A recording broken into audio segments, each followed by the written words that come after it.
I have a question. I'm getting ready to go into work. So I met a guy and I went on a date with him. We met in a town that was in between the two of us. And then, the next time I drove to his house and he cooked me dinner. And then, on the third date, I drove to a town that was closer to him. We went to have dinner and then we went back to his house. Okay. So last night I was talking to him and I was telling him my work schedule and stuff like that and how I was going to have a hard time, seeing him this week. And he said that he's busy working on his house and, he doesn't think he's going to be able to, leave to meet me anywhere this week. And my work schedule's kind of all over the place this week, so I can't drive to him. So I was saying if we wanted to see each other, we're going to have to meet in the middle. And he said that he's not going to be able to do that this week.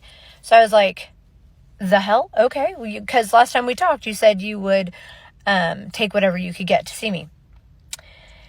So I asked him, I said, if you want to see me, you're expecting me to drive to you. I said, you do realize that every time we've met, I have driven further than you. Okay. And he said to me, the last 2 dates we went on cost me $200, $100 each date. So should I be considering the fact that he's spending money on the date and I have to spend money on gas? I mean, I need this shit to make sense, because when he said that to me, I was like, yo, don't go on a date with me then. Don't ask me out if you're not willing to spend the dime. But also I feel like he should be willing to meet me somewhere too. I just need somebody to tell me, because I haven't dated in a really long time. So I don't know. But when he said that to me, it was a huge red flag. So please tell me what I need. Drop it. Help me. What are the incentives in spending money on a single mother with tattoos all over her body and who is over 35? You should consider yourself lucky to have a guy who spends $100 on a date with you. But of course, a modern woman would never consider herself lucky to have any man. If you're a single mom and you're dating, and you're on TikTok listening to dating advice, keep in mind there are two types of men. Men who are naturally good with kids, and men who are not naturally good with kids. That's why you see such polarized dating advice from the men on here. The ones who are like, I would never raise a child who's not mine, and single moms are not good to date. They are the ones who are not naturally good with kids. So those are not the ones that you even want. Of course, there are two types of men. Those who would never marry a single mother but would still smash her, and those who would never marry a single mother and would still smash her. Alright, so I'm sitting outside of my work. Yes, it's 9:20 and I was supposed to go in at 9, but we're not going to talk about that. Anywho, and I'm scrolling on TikTok and I keep seeing all the posts where it's like, pros and cons of dating me, blah, blah, blah. And I was like, you know what? I should let the world know. So, the pros of dating me are: 1, I'm a mom. I got hella snacks. 2, I got nice titties. Can't hide them. It is what it is. 3, I can handle my own alcohol. You don't got to worry about me. And 4, I don't need you. I am here for you. I want you. I don't need you, so you don't have to worry about, babysitting.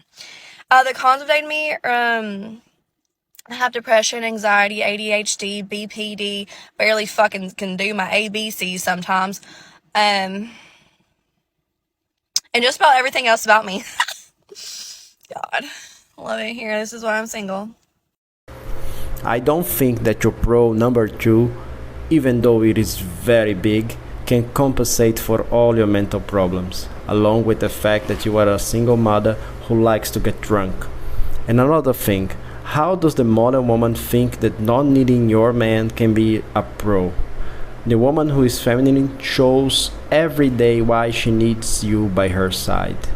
That is one of the main reasons why passport bros exist, because you can't find a feminine woman in the West anymore. Okay, so I turned 30 half a year ago in July. I have been in my 30s for 6 whole months, okay? And I've always sort of dated men who are a little older than me, just a little bit. I was not like a 19-year-old who had the misfortune of being bamboozled by a 35-year-old. Like, thank God that was not my experience, and you shouldn't do that either if you are 19. Just they're not worth it. But I've always dated men that are a little bit older than me, so I have a date tomorrow with someone who's 40, 41, somewhere in there, and he has a daughter. And this is not the first time I've been on a date with a man who has a child. It's not the first time. But I feel like in the last 6 months, since I've been in my 30s, there's so many more men that I have come across, not necessarily in their 40s, but just even in my own age, who have kids. And what I want to know is, if you're dating me, how did you find the time to have a child? We've only been talking for a week, but like, if you're dating me, that seems like that took a lot of time. That, not for you, like the man didn't have to do anything. He just showed up the one day. But like, where have all these dads come from? I feel like y'all had kids and you didn't know it. And now you've found out and you are telling us about it. Anyways, it's not really a problem for me. It's just a date, and he's British, so. First of all, are you sure you are only 30 years old? You look like you're 40 to me. What do you guys think? Second, I don't think being this childless single woman who doesn't like kids is going to make you find a high value man. So get used to Chad or Brad for the next few years. Finally, the reason you find more and more older men with families is because your sexual market value has decreased as you cross the 30 barrier, and only guys around 45 find value on you. Oh my gosh, you guys, oh my god, I'm on vacation and I was like thinking, I started dreading already like going back to real life after this vacation. And then I remembered I quit my job before vacation. So I literally have nothing to worry about. This is not funny, lady. You are a 33-year-old woman who quit her job to take an international trip. Then they want to tell us that the modern woman is independent? Where will she run when she comes back to the United States unemployed? Either to the dead state with unemployment insurance, or to the OnlyFans. You know, you are totally killing it in the dating world. When conversations with your mom used to go like, well, when you get married, then they turned into if you get married, then they turned into when you get a boyfriend, to if you get a boyfriend. And finally, my new personal favorite, if you would just go on a date.